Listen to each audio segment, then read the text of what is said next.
नमस्कार प्यारे विद्यार्थियों, मीमांसा गुरुकुल के YouTube चैनल पे आपका पुनः स्वागत है।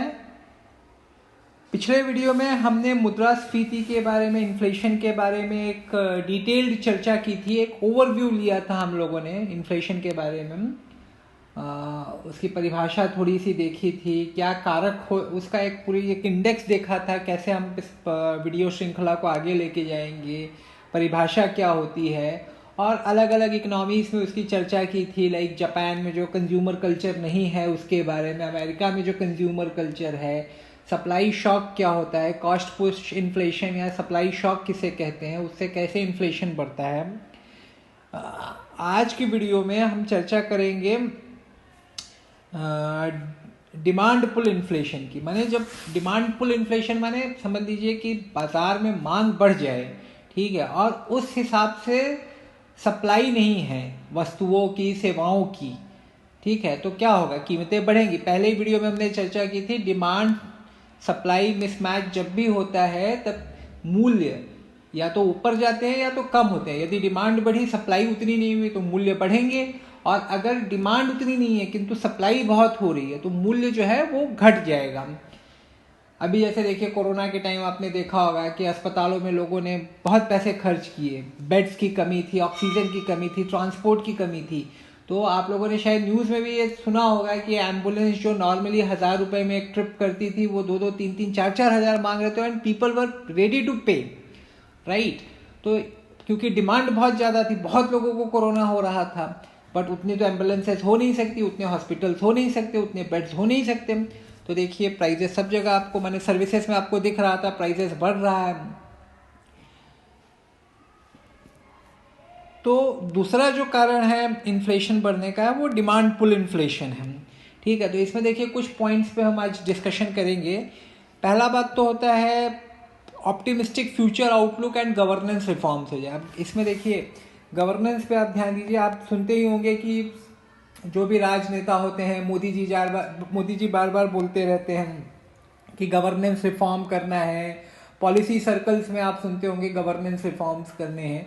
तो गवर्नेंस रिफॉर्म के कई लाभ होते हैं, उन लाभों में हम नहीं जाएंगे, that is beyond the scope of this video. But governance reform अगर हो रहा है तो सप्लाई जो है वो बढ़ती है, प्रोडक्टिविटी बढ़ती है, ठीक है, वो चाहे वस्तुओं की हो चाहे सेवाओं की हो। तो जब सप्लाई बढ़ती है तो जो कीमतें हैं वो स्टेबलाइज हो जाती हैं, ठीक है। तो इसके लिए गवर्नेंस रिफॉर्म्स की बात होती है। गवर्नेंस रिफॉर्म में दुनिया भर की बातें हैं, ठीक है, सारी चीज़ों को तो नहीं कवर किया जा सकता है, लेकिन गवर्नेंस रिफॉर्म में आपका क्या आ जाता है कि भाई आपके रोड अच्छे हों, ठीक है, जो इंस्टीट्यूशंस हैं, वेरियस इंस्टीट्यूशंस जो हैं वो एक जो भी पॉलिसी बनाते हैं उसमें एक स्टेबिलिटी रहे। स्टेबिलिटी रहे माने ऐसा कई बार ऐसे होता है कि गवर्नमेंट ने आज एक रूल बनाया, फिर कल को कोई नया रूल आ जाता है, ठीक है, तो स्टेबिलिटी नहीं है। जब स्टेबिलिटी नहीं रहती है तो जो भी प्रोड्यूसर है, जो भी इन्वेस्टर है, या जो भी इकोनॉमिक एजेंट है, वो इतने अच्छे से काम नहीं कर सकता है। क्लैरिटी रहे, ट्रांसपेरेंसी रहे, अकाउंटेबिलिटी रहे। आप लोगों ने ये वर्ड्स कई बार सुने होंगे। करप्शन बहुत ज़्यादा है, आपने ऐसा रूल बना दिया है, कोई लॉ बना दिया है, ठीक है, जो एम्बिगुअस है, उसके कई तरीके के इंटरप्रिटेशन निकल सकते हैं। वर्डिंग ऐसी है कि उसके कई तरीके के इंटरप्रिटेशन निकल सकते हैं। तो जो सरकारी बाबू वहाँ पे है वो उसका अलग ही तरीके से इंटरप्रेट करके आपको, आपके काम को रोकने का प्रयास करेगा, ताकि आप उसको कुछ पैसे दें, ब्राइब दें। तो उसके लिए यह आवश्यक है कि आप लॉज क्लियर बनाएं, अकाउंटेबिलिटी रहे, करप्शन के अगेंस्ट आप मेजर्स रखें ताकि लोगों के अंदर डर रहे। अभी देखिए बीच में आप लोगों ने सुना होगा कई बड़े अधिकारियों को कुछ महीनों पहले सरकार ने ये कर दिया था, कंपल्सरीली रिटायर कर दिया था। सरकारें ऐसा क्यों करती हैं? हम ताकि एक मैसेज ड्राइव करना रहता है। यदि एक बड़े अधिकारी को जो करप्शन में जिसका नाम आया है, यदि उसे सरकार जबरदस्ती रिटायर कर देती है तो उसको बेनिफिट तो मिलते हैं, रिटायरमेंट बेनिफिट मिलते हैं, सब ठीक है, लेकिन उसका रेपुटेशन चला जाता है, ठीक है, उसका रेपुटेशन खराब हो जाता है। और किसी को ऐसे कंपल्सरीली अगर आप रिटायर कर देते हो तो बाकी जो लोग हैं सरकारी महकमे में, सरकारी विभाग में जो काम करते हैं, उनके अंदर एक डर का माहौल उत्पन्न होता है कि भाई करप्शन करेंगे तो सरकारी नौकरी मिलना बहुत कठिन है, ठीक है, उससे निकलना और भी कठिन है, जब तक कि आप करप्शन में इन्वॉल्व नहीं होते हैं। अगर आप रेड हैंडेड पकड़े गए या कुछ पेपर्स पे अगर पकड़े गए तो निकालना आसान है। तो एक जो सिक्योर जॉब है, स्टेबल जॉब है, वह जाए ना, इसके लिए पहले आपको ये मैसेज ड्राइव इन करना पड़ेगा कि if you are found in corrupt practices तो आपके अगेंस्ट एक्शन होगा। तो इसके लिए सरकारें ऐसा करती हैं। गवर्नेंस रिफॉर्म्स में बहुत सारी बातें आ जाती है उसमें, माने कितने आसानी से आपको बिजनेस के लिए लाइसेंस मिल जाता है, परमिट मिल जाता है, कंस्ट्रक्शन कॉस्ट कैसे, कंस्ट्रक्शन लाइसेंस कैसे मिल जाता है, लेबर लॉस कैसे हैं। भाई लेबर अगर आपको आसानी से मिल जाते हैं, और लेबर को कहते हैं ना हायर एंड फायर वाली जो पॉलिसी है यूएस की, it is one of the major pillars of US success. कि आपने अच्छा काम किया तो आपको प्रमोशन मिलेगा, पैसे मिलेंगे, अगर आपने अच्छा काम नहीं किया तो भाई आप जाइए यहाँ से।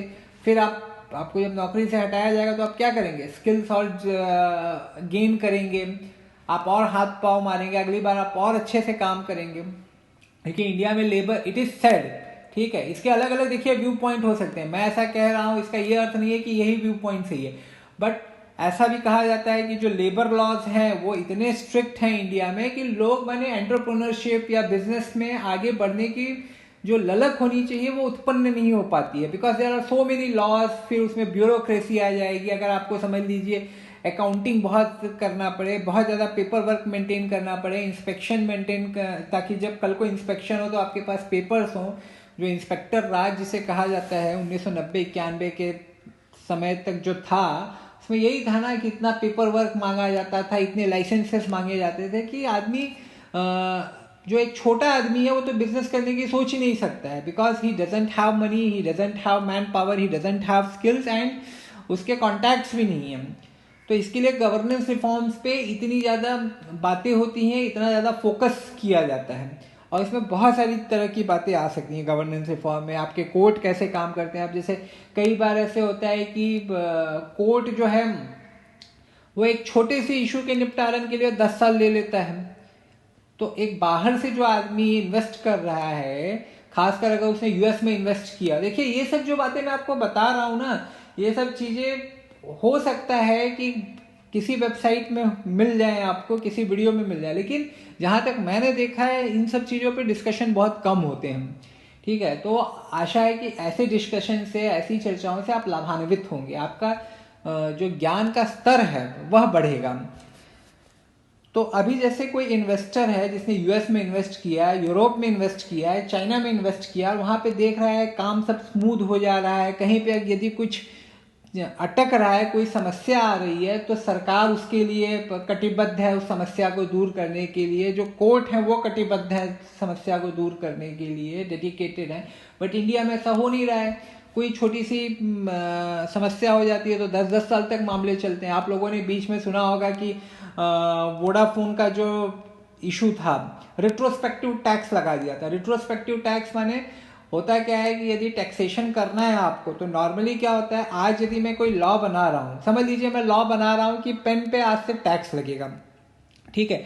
तो जो टैक्स लगेगा ना वो आज के बाद, जिस दिन से लॉ फोर्स में आ रहा है उसके बाद की डेट से टैक्स लगना शुरू होता है। उसके पहले जिन लोगों ने पेन बनाया उसके ऊपर टैक्स नहीं लगेगा, ठीक है। रिट्रोस्पेक्टिव लॉस नहीं आते हैं टैक्सेशन में।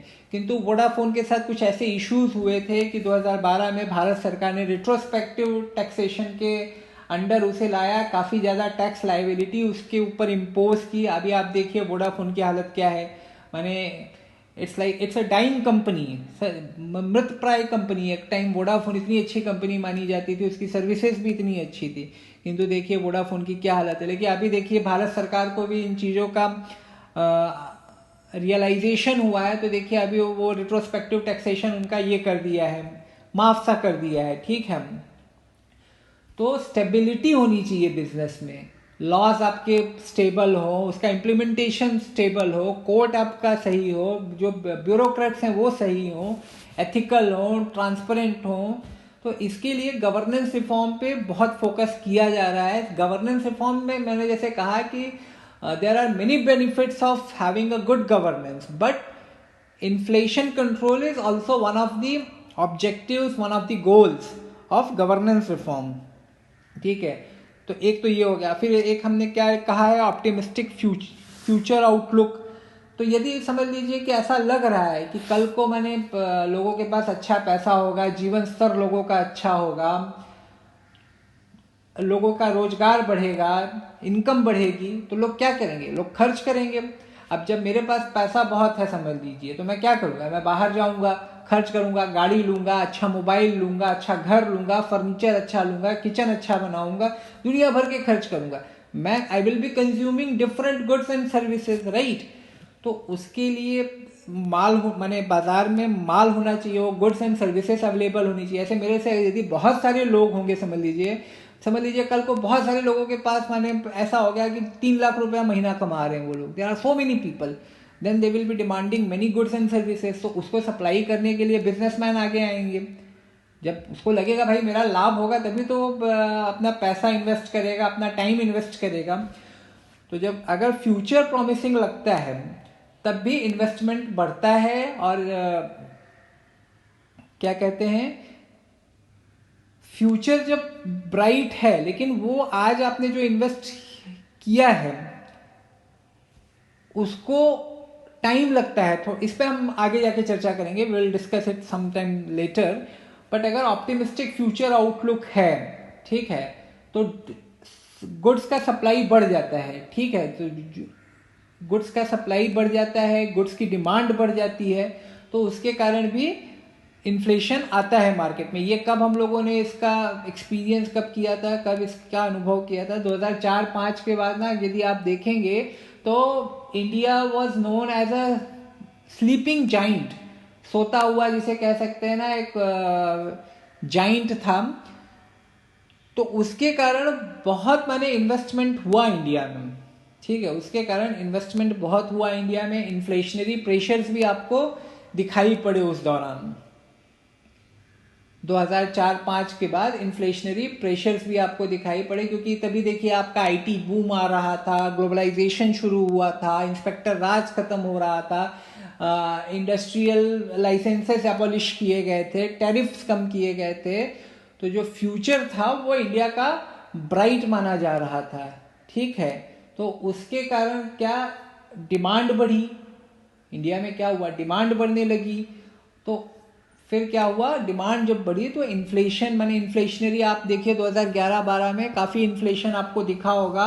यदि आप डेटा देखेंगे तो काफ़ी इन्फ्लेशन आपको दिखेगा, और खासकर फूड प्रोडक्ट्स में बहुत इन्फ्लेशन आ रहा था। उसका एक मेजर रीज़न ये था कि देखिए जब लोगों के पास पैसा आता है तो उनका डाइटरी जो हैबिट्स होते हैं वो भी चेंज होते हैं। अभी समझ लीजिए कि एक आदमी जो सिर्फ चावल, गेहूं, दाल खाता है, कल को यदि उसके पास पैसा आएगा तो वह सब्जियों की भी मांग करेगा, दूध की मांग करेगा, जो मीट प्रोडक्ट्स हैं उनकी मांग करेगा वो, ठीक है। लेकिन इतनी सप्लाई हो नहीं रही थी इंडिया में, तो उसके कारण देखिए वो टाइम पे काफ़ी मैंने फूड प्रोडक्ट्स में तो काफ़ी इन्फ्लेशन दिख रहा था। तो ये कारण है, मैंने डिमांड अगर बढ़ती है इकोनॉमी में, चाहे वो गवर्नेंस रिफॉर्म्स के कारण हो, चाहे ऑप्टिमिस्टिक फ्यूचर आउटलुक के कारण हो, तो इन्फ्लेशन आपको दिखेगा इकोनॉमी में। दूसरा है इंक्रीज एक्सपोर्ट्स ऑफ गुड्स। तो इंक्रीज एक्सपोर्ट ऑफ गुड्स आपको तो सीधे सीधे समझ में आएगा ये चीज़, अगर भाई इंडिया से सामान बाहर जा रहा है तो इंडिया में जिनको कंज्यूम करना है उसकी सप्लाई इतनी नहीं होगी, घट जाएगी सप्लाई। तो जब सप्लाई घटेगी तो अगेन डिमांड सप्लाई का मिसमैच होगा, again prices will shoot up, right. तो देखिए आपने देखा होगा कि कई बार भारत सरकार प्याज के एक्सपोर्ट पे बैन लगा देगी, या बहुत सारे एग्रीकल्चरल जो आउटपुट होते हैं, एग्रीकल्चरल प्रोड्यूसेस होते हैं, उस पर एक्सपोर्ट पे बैन लगा देती है, टैरिफ लगा देती है उस पर। क्यों? इसका कारण क्या है? इसका कारण यही है कि कई बार क्या होता है कि बाहर के देश में उस प्रोडक्ट के लिए अच्छी कीमत मिल रही होती है। समझ लीजिए, just for an example, India में समझ लीजिए प्याज आज 10 रुपए किलो चल रहा है, लेकिन यूरोप में वही प्याज चल रहा है 50 रुपए किलो। ट्रांसपोर्ट को मिला के समझ लीजिए, मैं समझ लीजिए प्याज का विक्रेता हूँ, मेरा जो कॉस्ट है वो समझ लीजिए 8 रुपये है, 8 रुपये प्रति किलो पे मैं प्याज उगा ले रहा हूँ। ट्रांसपोर्ट लेके मैं यूरोप में उसको भेजूंगा, समझ लीजिए 14 रुपये 15 रुपये हो गए प्रति किलो, लेकिन मुझे मिल कितना रहा है, 50 रुपये। और इंडिया में ट्रांसपोर्ट लगाने के बाद मुझे हो सकता है 11-12 रुपए का खर्चा हो, लेकिन इतनी ज़्यादा सप्लाई हो गई है, प्याज की सप्लाई देखिए वर्ष के कुछ विशेष महीनों में ज़्यादा बढ़ जाती है। तो वो टाइम पे इतना प्याज हो जाता है कि उसका जो डिमांड सप्लाई मिसमैच है वो क्लियरली एविडेंट होता है, एंड फिर उसके कारण क्या हो जाता है, प्राइसेस घटने लगती हैं प्याज की। कई बार आप लोगों ने देखा होगा कि प्याज 1 रुपए किलो, 2 रुपए किलो, टमाटर भी देखिए 200 रुपए किलो की कल हमने चर्चा की थी, लेकिन कई बार आपको ऐसा भी दिखता है कि टमाटर 2 रुपए, 3 रुपए, 4 रुपए किलो मिल रहा है, एंड किसान उसे फेंक देते हैं सड़कों पे। तो वो क्या करेगा किसान, वो उसको बाहर भेजेगा अगर बाहर उसकी कीमत अच्छी है। बहुत सारे किसान यूरोप भेजने लगे तो इंडिया में तो सप्लाई कम हो गई। तो इस दशा में गवर्नमेंट क्या करती है, प्याज के एक्सपोर्ट पे बैन लगा देगी, टैरिफ लगा देगी, कोई ना कोई माने उसके ऊपर रिस्ट्रिक्शन लगा देगी। इसीलिए देखिए किसान उसका बहुत विरोध भी करते हैं। अभी देखिए कई बार किसान बोलते हैं कि भारत मीन्स जो हमारा देश है वो एक्चुअली 2 देश हैं इसमें, एक है इंडिया और एक है भारत। इंडिया मैंने कौन सा है, जो अर्बन है, मिडिल क्लास है, सैलराइड है, जो पावरफुल है, जो सोफिस्टिकेटेड है, जो क्या कहते हैं कि अपनी बात रख सकता है। और एक है भारत जो रूरल है, एग्रीकल्चर बेस्ड है, सिंपल लाइफ स्टाइल है।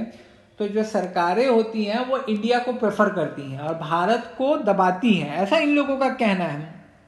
कैसे दबाती है भाई, अगर किसान को पैसा बाहर मिल रहा है, अच्छा है, यूरोप में एक्सपोर्ट करके उसको अच्छा पैसा मिल रहा है, तो उसके ऊपर आप बैन लगा दोगे ताकि इंडिया में, माने इंडिया कहने का अर्थ है जो अर्बन मिडिल क्लास लोग हैं उनको सस्ते में प्याज मिले। ठीक है, उसको मिल रहा है तो आप उसको बेचने दीजिए ना, बाहर यदि उसको पैसा मिल रहा है, फॉरेन एक्सचेंज वो लेके आ रहा है, तो आप उसको बेचने दीजिए, आप क्यों रोक लगा रहे हैं, ऐसा इनका कहना है।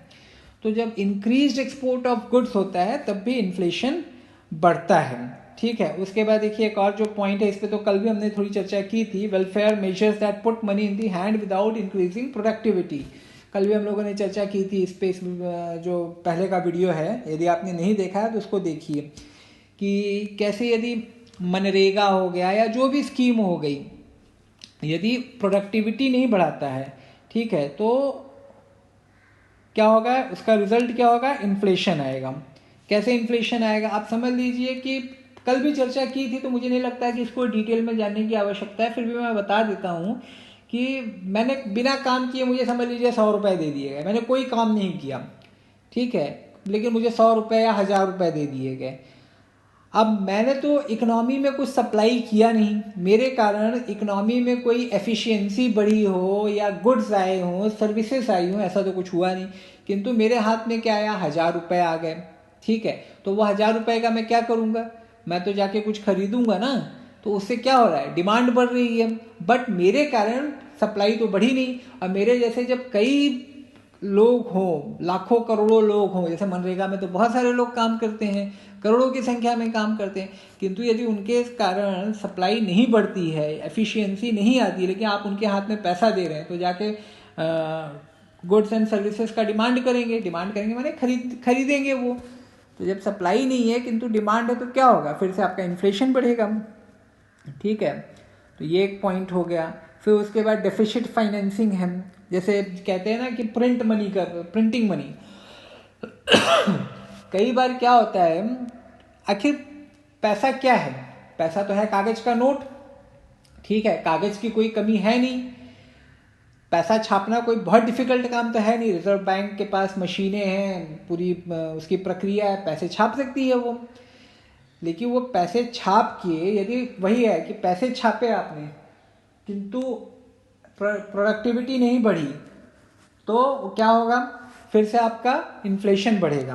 कैसे, गवर्नमेंट के पास कई बार क्या होता है कि उसने बहुत सारा लोन ले लिया है, ठीक है, बहुत अपने खर्चे चलाने के लिए, वेलफेयर मेजर्स चलाने के लिए, अलग अलग कारणों से उसने बहुत सारा लोन ले लिया है, तो उसको चुकाने के लिए उसके पास पैसे हैं नहीं, तो वो क्या कर सकती है, टैक्सेशन एक कर सकती है। टैक्सेशन का अर्थ क्या हो गया कि भाई उसका विरोध होगा, किसी को टैक्स देना अच्छा लगता है, टैक्स देना तो अच्छा लगता नहीं है, चाहे मिडिल क्लास हो, चाहे रिच हो, चाहे गरीब हो, तो टैक्स देना तो किसी को अच्छा लगता नहीं। तो वो क्या कर सकती है, या तो वो और लोन उठाए, लेकिन अगर समझ लीजिए मेरे पास आज 1000 रुपये का लोन है और मेरी इनकम है 100 रुपये, तो बैंक मुझे लोन देना चाहेगा? नहीं देना चाहेगा। तो वैसे सरकारों के साथ भी होता है, अगर सरकार का खर्चा बहुत अधिक है, उसके ऊपर ऑलरेडी बहुत लोन है, तो कौन सा फाइनेंशियल इंस्टीट्यूट उसको लोन देगा? कोई लोन नहीं देगा उसको। देगा भी तो बहुत ज़्यादा रेट ऑफ इंटरेस्ट मांगेगा। नॉर्मली अगर 8% रेट ऑफ इंटरेस्ट चल रहा है तो ऐसी सरकार से 20% 25% मांगा जाएगा। तो ऐसी दशा में सरकार क्या कर सकती है कि वो नोट छापे।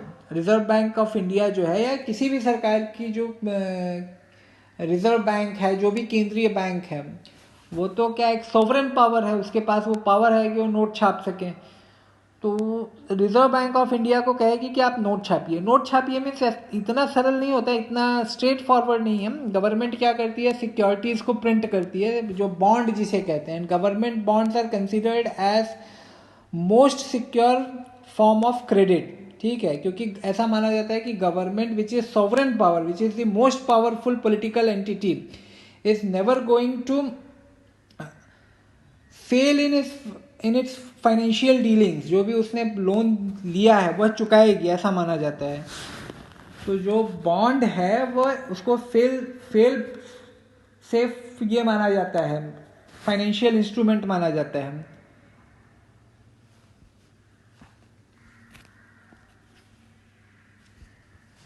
तो इस दशा में गवर्नमेंट क्या करती है, बॉन्ड्स को प्रिंट करती है और वह रिजर्व बैंक ऑफ इंडिया उसको खरीदता है। खरीदता है माने पैसे देता है गवर्नमेंट को।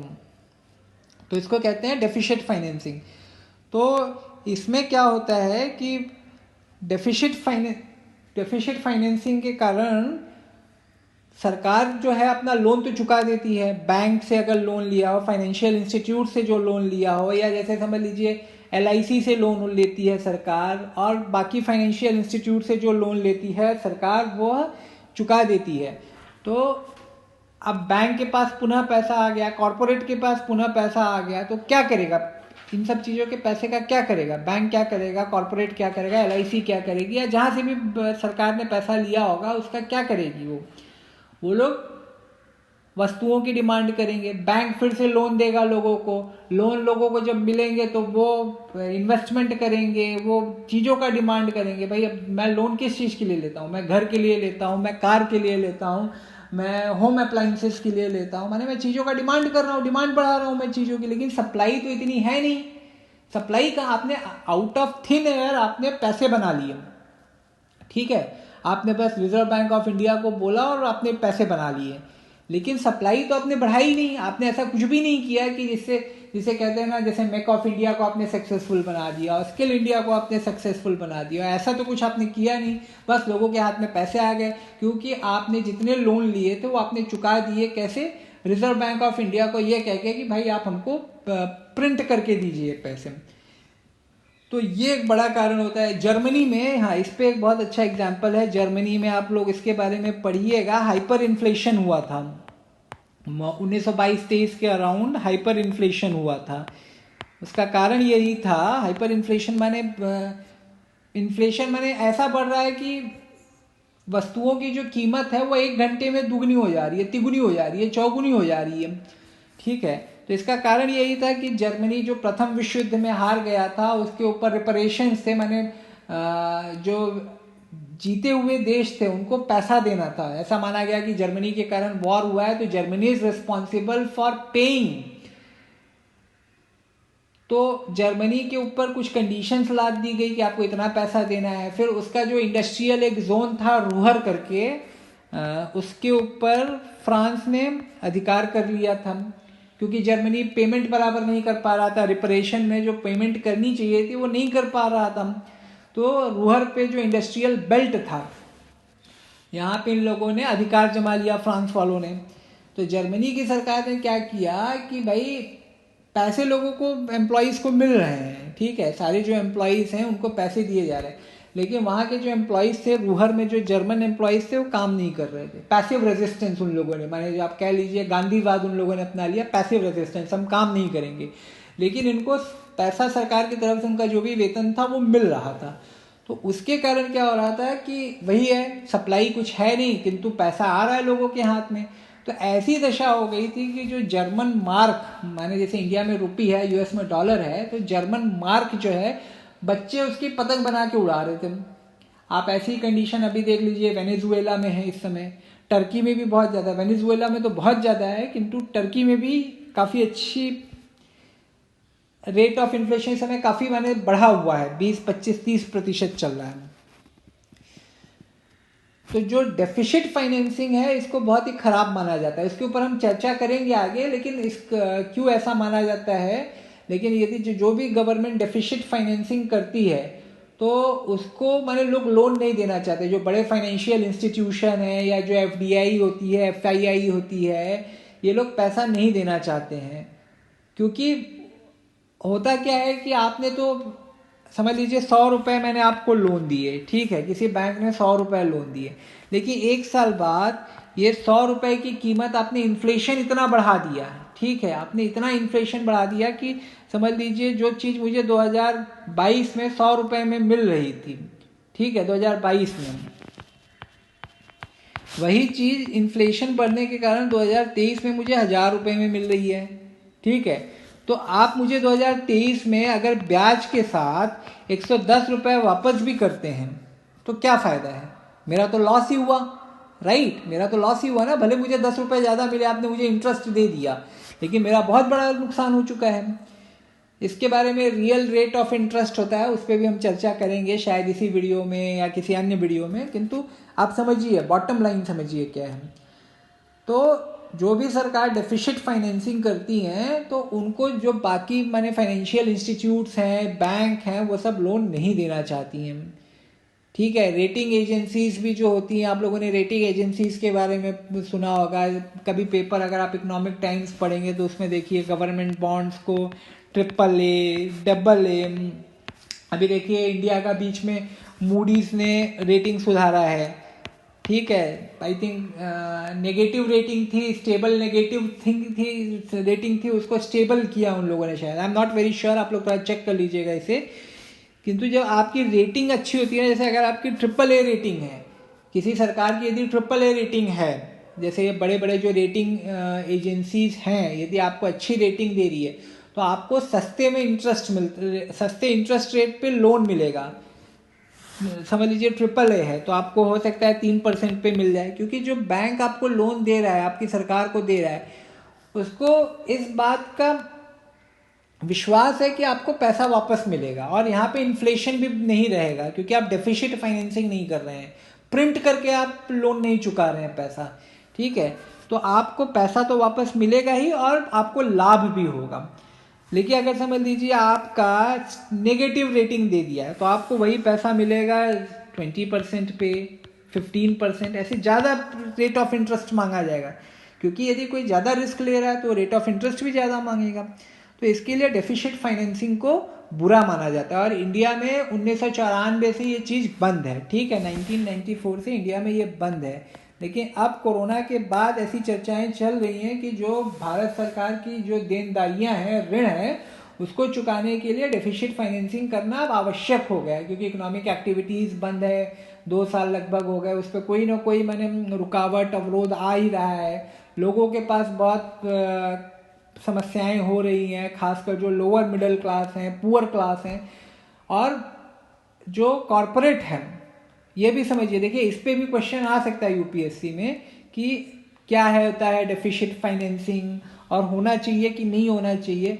तो नहीं होना चाहिए क्यों, उस पर तो हमने चर्चा कर ली, अब होना क्यों चाहिए इस पर भी हम एक छोटी सी चर्चा कर लेते हैं कि देखिए अब इस समय जो कॉरपोरेट हैं, जो प्राइवेट सेक्टर है, वह भी डरा हुआ है, उसे पता नहीं है कि कल को क्या होगा, कल को कोरोना कौन सा रूप दिखाएगा, 3rd वेव इस समय चल रही है, 4th वेव कैसी होगी वी डोंट नो, एंड लोग भी जो है वो पैसा खर्च करने के लिए तैयार नहीं है, सब लोग डरे हुए हैं ना कि कल को फ्यूचर ब्लीक दिख रहा है लोगों को, तो people don't want to spend money, ठीक है। तो इकोनॉमिक साइकिल कैसे चलेगा, ना कोई पैसा खर्च करना चाह रहा है, मैंने कॉरपोरेट जो है वो डिमांड नहीं बढ़ा रहा है, डिमांड सप्लाई नहीं बढ़ा रहा है। जब कॉरपोरेट, समझ लीजिए मैं कॉरपोरेट वाला हूँ, मैं कंप्यूटर बनाता हूँ, ठीक है, तो अगर मैं कंप्यूटर के लिए अपना प्लांट जो है, एक प्लांट मेरे पास था, मैंने एक और प्लांट डाला, ठीक है, तो कंप्यूटर का सप्लाई तो बढ़ा, लेकिन मैंने भी डिमांड तो किया ना वस्तुओं का। क्या डिमांड किया मैंने ज़मीन की डिमांड की, मेरे प्लांट के लिए ज़मीन लगेगी, मेरे प्लांट के लिए वर्कर्स लगेंगे, स्पेयर पार्ट्स लगेगा, ठीक है, ट्रांसपोर्ट लगेगा, फ्यूल लगेगा, बहुत सारी चीज़ें लगेगी, किंतु मैं प्लांट नहीं डाल रहा हूँ तो मैं डिमांड ना तो सप्लाई बढ़ा रहा हूँ ना तो डिमांड को इंक्रीज कर रहा हूँ। वैसे ही जो एक आम आदमी है वह भी सोचता है कि इस समय कंप्यूटर की क्या आवश्यकता है। यदि मेरे पास समझ लीजिए स्पेयर मनी है तो मैं सोच सकता हूँ कि यार मेरा कंप्यूटर पुराना हो गया है, मुझे एक नया कंप्यूटर लेना चाहिए अब, ठीक है, ये अच्छे से काम नहीं कर रहा है। किंतु अगर मैं डरा हुआ हूँ, कल को हो सकता है मेरे पास सैलरी ही ना आए, कल को हो सकता है घर पे कोई बीमार पड़ जाए, पैसे खर्च ज़्यादा होंगे, तो कंप्यूटर की अभी कोई आवश्यकता नहीं है, इसी कंप्यूटर से मैं काम चला ले रहा हूँ। तो न तो कॉरपोरेट विलिंग है ना तो आम आदमी विलिंग है, तो किसी ना किसी को तो ये करना पड़ेगा ना, उत्तरदायित्व उसका रिस्पॉन्सिबिलिटी लेनी पड़ेगी। तो कौन लेगा? गवर्नमेंट से तो बड़ा कोई नहीं है, ठीक है। गवर्नमेंट के पास जो पावर है, जो फाइनेंशियल मसल्स हैं, वो तो किसी के पास नहीं है, ना तो रिलायंस के पास है, ना इन्फोसिस के पास है, किसी के पास नहीं है। तो गवर्नमेंट ये कर सकती है, लेकिन अब गवर्नमेंट के पास भी पैसे ऐसे नहीं आ रहे हैं आसानी से। टैक्सेशन नहीं बढ़ा सकती है गवर्नमेंट, भाई अभी कैसे टैक्स बढ़ा सकती है? लोग वैसे ही परेशान हैं, आप टैक्स बढ़ा दीजिए तो कैसे होगा, काम कैसे चलेगा? तो गवर्नमेंट क्या कर सकती है? गवर्नमेंट लोन ले, ठीक है, गवर्नमेंट लोन ले। अब लोन लेने के लिए पहले से ही गवर्नमेंट के पास बहुत ज़्यादा लोन है, गवर्नमेंट के पास। अब कभी भी आप देखिए किसी भी गवर्नमेंट के ऊपर काफ़ी लोन होता है। डेट टू जीडीपी रेशियो आप देखिए तो इंडिया में भी आई थिंक इस समय, आई एम नॉट श्योर, देखिए फिगर्स आप लोगों को चेक करने पड़ेंगे, मैं आपको गलत इन्फॉर्मेशन नहीं दे सकता हूँ, एक ब्रॉड इन्फॉर्मेशन मैं आपको दे सकता हूँ। आई थिंक 70% है डेट टू जीडीपी रेशियो, ठीक है। तो इस दशा में ऐसा हो सकता है कि गवर्नमेंट अपने पुराने लोन्स को चुकाने के लिए डेफिसिट फाइनेंसिंग करने लगे, माने आरबीआई को कह दे कि आप प्रिंट कीजिए, मनी प्रिंट कीजिए, हम लोग बॉन्ड्स प्रिंट करेंगे, आपको बॉन्ड्स देंगे, आप हमको मनी दीजिए, ठीक है, कैश दीजिए आप हमको। तो ऐसा हो सकता है, लेकिन डेफिसिट फाइनेंसिंग के साथ समस्या ये हो जाती है कि गवर्नमेंट को ये समझता ही नहीं है कि हमको ये चीज़ कब रोक देनी है। क्योंकि देखिए आज समझ लीजिए मेरी सैलरी 1000 रुपये है, ठीक है, कल को अगर गवर्नमेंट ने ऐसे किया, नोट छापना शुरू किए, ठीक है, और कल को मेरी सैलरी, मैंने एक महीने बाद मेरी सैलरी अगर समझ लीजिए 1500 हो गई, फिर अगले महीने मेरी सैलरी बढ़ी 2000 हो गई, अगले महीने बढ़ी 2500 हो गई, कितना अच्छा लगेगा कि 3 महीने में मेरी सैलरी 1000 से 2500 हो गई। क्योंकि हमारा माइंड, मैंने एक वीडियो में चर्चा की थी बिहेवियरल इकोनॉमिक्स, जो कि आजकल बहुत पॉपुलर हो रहा है, वो इन्हीं सब चीज़ों पे चर्चा करता है। हमारा माइंड कंप्रहेंड नहीं कर पाता है कि इसके नेगेटिव इफेक्ट्स क्या हो सकते हैं। भाई मुझे तो बहुत अच्छा लगेगा ना, जो भी आज सरकार है मैं तो उसके गुण गाने लगूंगा कि मेरी सैलरी 2.5 गुनी हो गई 3 महीने में, ये इलेक्टोरल सक्सेस भी ला सकता है। बट यही चीज़ आगे चल के बहुत समस्याओं को जन्म देगी। कैसे जन्म देगी उसकी हमने चर्चा कर ली है कि why deficit financing is bad, ठीक है। उसके बाद जो लास्ट पॉइंट है वो है कटिंग इंटरेस्ट रेट हो गए, जैसे कि टर्की में इस समय चल रहा है। देखिए जब भी इन्फ्लेशन रेट बढ़ते हैं, ठीक है, इन्फ्लेशन रेट जब भी बढ़ता है तो सेंट्रल बैंक क्या करता है, केंद्रीय बैंक इंटरेस्ट रेट को बढ़ाना शुरू करता है। अभी इस समय रिजर्व बैंक ऑफ इंडिया के ऊपर भी दबाव है इस बात का, क्योंकि इन्फ्लेशन बढ़ रहा है तो रेट ऑफ इंटरेस्ट बढ़ाए। यूएस में यूएस फेड ने अभी रेट ऑफ इंटरेस्ट बढ़ाया है क्योंकि वहाँ पे इन्फ्लेशन बढ़ रहा है। इन्फ्लेशन बढ़ने का अर्थ क्या होता है कि डिमांड बहुत ज़्यादा है, सप्लाई इतनी है नहीं, राइट, यही होता है ना। तो जब रेट ऑफ इंटरेस्ट बढ़ जाएगा, इस पर हम चर्चा करेंगे आगे कि कैसे ये करते हैं, इन्फ्लेशन को कंट्रोल कैसे करते हैं, इस पर हम चर्चा करेंगे कि इंटरेस्ट रेट कम करके आप इन्फ्लेशन को कम कैसे कर सकते हैं। देखिए इन ब्रीफ आप समझ लीजिए कि जब भी इन्फ्लेशन बढ़ता है तो सेंट्रल बैंक इंटरेस्ट को बढ़ाता है। माने जो लोन आप लेते हैं, आज समझ लीजिए आप 7% पे ले रहे हैं, तो सेंट्रल बैंक रेट बढ़ाएगा, रेपो रेट बढ़ाएगा, सीआरआर बढ़ाएगा, एसएलआर बढ़ाएगा, सो दैट आज जो आपको लोन 7% में मिल रहा है आपको 10% में मिले, 12% में मिले, 15% में मिले। तो अभी मैं कार लेने के लिए चलो 7% है इस समय रेट ऑफ लोन, बहुत सस्ता है, मैं ले लेता हूँ। लेकिन वही अगर 12% हो जाए तो मैं क्या करूँगा, कार नहीं लेना चाहूँगा, राइट। तो मेरे जैसे बहुत सारे लोग ऐसे हैं जो कार नहीं लेना चाहेंगे जब रेट ऑफ इंटरेस्ट 7 से 12% हो जाएगा। तब जब बहुत सारे लोग कार नहीं लेना चाहेंगे तो जो कार कंपनी है, चाहे वो मारुति हो जाए, चाहे महिंद्रा हो जाए, चाहे हुंडई हो जाए, वो कार इतना बनाएगी? जब डिमांड ही नहीं है मार्केट में तो क्यों बनाएगी वो? अब जब वो कार नहीं बनाएगी तो जो स्पेयर पार्ट्स हैं, अलग अलग टाइप के बहुत सारे स्पेयर पार्ट्स लगते हैं एक कार में, ठीक है, उसकी डिमांड कम हो जाएगी, लेबर की डिमांड कम हो जाएगी, बहुत सारी जो एंसिलियरी इंडस्ट्रीज हैं उनकी डिमांड कम हो जाएगी, फ्यूल की डिमांड कम हो जाएगी। जब कार बहुत ज़्यादा प्रोडक्शन नहीं हो रहा है, बहुत ज़्यादा बिक्री नहीं हो रही है, तो फ्यूल भी क्यों बढ़ेगा, तो इसके लिए डिमांड घटती जाती है। लेकिन टर्की में क्या हो रहा है कि इन्फ्लेशन तो बहुत बढ़ रहा है, लेकिन वहाँ पे रेट ऑफ इंटरेस्ट, वहाँ के जो प्रेसिडेंट है एर्डोगन, वो नहीं बढ़ाना चाहते हैं। वो कहते हैं कि ये जो थिंकिंग है कि अगर इन्फ्लेशन बढ़ता है तो आप इंटरेस्ट रेट बढ़ाइए, ये गलत थिंकिंग है। आप रेट ऑफ इंटरेस्ट कम रख के इकोनॉमी को बूस्ट कर सकते हैं, उनका ये कहना है। वो एर्डोगन जो है वो धीरे धीरे इस्लामिक फंडामेंटलिस्ट बनते जा रहे हैं। अभी आप लोगों ने सुना भी होगा, वहाँ पे एक जो चर्च था उसको उन्होंने मस्जिद में बदल दिया।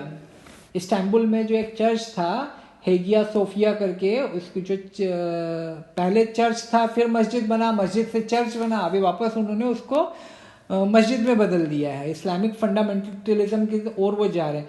और जो इस्लामिक फिलॉसफी है उसके अनुसार ब्याज लेना यह एक गलत बात है। तो जो इस्लामिक बैंकिंग जिसकी बहुत प्रशंसा भी होती है, वो यही कहता है कि ब्याज नहीं लेना है, इंटरेस्ट फ्री आप ये दीजिए, पैसे दीजिए। तो उस फिलॉसफी को फॉलो करते हुए वो रेट ऑफ इंटरेस्ट को नहीं बढ़ा रहे। उनका क्या कहना है कि भाई जब रेट ऑफ इंटरेस्ट कम रहेगा, जैसे कि अभी मैंने बताया, अगर समझ लीजिए 7% रेट ऑफ इंटरेस्ट है, कल को अगर समझ लीजिए 4% रेट ऑफ इंटरेस्ट हो जाए, कार का आज 7% है, कल को 4% हो जाए, तो समझ लीजिए आज यदि मेरे मन में कोई दुविधा होगी कि यार नहीं 7% है, नहीं लेते हैं करके, लेकिन कल को यदि वही 4% हो गया तो मेरा मन भी स्वयं काफ़ी उसको इच्छा होगी कि नहीं लेना है कार। मेरे घर वाले, मेरी पत्नी, मेरे बच्चे, मेरे माँ बाप, सभी लोग कहने लगेंगे यार एक कार ले लो, तुम्हारे पास कार नहीं है, ठीक है कार ले लो। मैं भी सोचूंगा यार 4% है, इतना ज़्यादा EMI नहीं आएगा, ले लेते हैं करके। ऐसे बहुत सारे लोग सोचेंगे तो प्रोडक्शन बढ़ेगा। जब बहुत सारे लोग कार लेंगे तो प्रोडक्शन बढ़ेगा, प्रोडक्शन बढ़ेगा तो एम्प्लॉयमेंट भी बढ़ेगा। भाई जब बहुत सारे लोग कार ले रहे हैं तो क्या होगा, मारुति बहुत ज़्यादा कार बनाएगी, हुंडई बहुत ज़्यादा कार बनाएगी, तो वो बहुत सारे लोगों को एम्प्लॉयमेंट भी देगी। भाई नई फैक्ट्रीज डालेगी, नई प्लांट्स डालेगी, बहुत सारे लोगों को रोजगार मिलेगा, उनके हाथ में भी पैसा आएगा, वो लोग भी खर्च करेंगे। मारुति जब उनको सैलरी देगी तो उनके हाथ में भी पैसा आएगा, वो भी खर्च करेंगे उपभोग में, अलग अलग वस्तुओं की, अलग अलग सेवाओं की। तो इकोनॉमिक जो साइकिल है वो बूस्ट होगा, उनका ये कहना है एर्डोगन का। उस पर हम चर्चा करेंगे कि क्यों भाई भारत सरकार क्यों ऐसा नहीं कर देती, रेट ऑफ इंटरेस्ट को जीरो कर दें, उसमें हम चर्चा करेंगे। क्योंकि inflation is considered troublesome, high rate of interest is considered troublesome, ठीक है। तो और उसी वीडियो में हम नेक्स्ट वीडियो में इस बात पे भी चर्चा करेंगे कि एक मॉडरेट रेट ऑफ इन्फ्लेशन क्यों ठीक माना जाता है। जैसे भारत में 2 से 6% का जो रेंज है, जो मैंडेट दिया गया है RBI को, why it is considered as acceptable level of inflation. We will talk about that in next video और इन सम अदर वीडियो, ठीक है। तो ये इनका कहना है, एर्डोगन का कहना है। तो टर्की में इस समय बहुत हाई रेट ऑफ इन्फ्लेशन चल रहा है, 20-25% के आसपास है। तो ये सब कुछ कारण हैं कि पहले वीडियो में हमने चर्चा की थी सप्लाई शॉक पे, इस वीडियो में हमने चर्चा की डिमांड पुल इन्फ्लेशन में। तो बेसिकली आपकी कंसेप्चुअल अंडरस्टैंडिंग को बढ़ाने के लिए वीडियोस हैं, और इसमें जो बहुत सारे अलग अलग एग्जाम्पल्स दिए जा रहे हैं, आई होप कि these examples will work wonder for you in your examinations, ठीक है। अब अगले वीडियो में हम चर्चा करेंगे कि वाई इट इज़ ट्रबलसम और क्यों कंट्रोल करने का प्रयास करते हैं हम, इंडिया में मेजर्स क्या हैं, कैसे नापते हैं इन्फ्लेशन को, गणना कैसी होती है, इन सब अलग अलग विषयों पे हम चर्चा करेंगे। फिर जियो पॉलिटिक्स पे तो आप लोगों का चल ही रहा है एक सीरीज़, उस पर भी जल्द हम एक नया वीडियो बनाएंगे। तो इन्हीं बातों के साथ मैं अपना ये वीडियो समाप्त करता हूँ। आशा है आप लोगों को ये पसंद आया होगा और हम आपके कमेंट्स की प्रतीक्षा में हैं।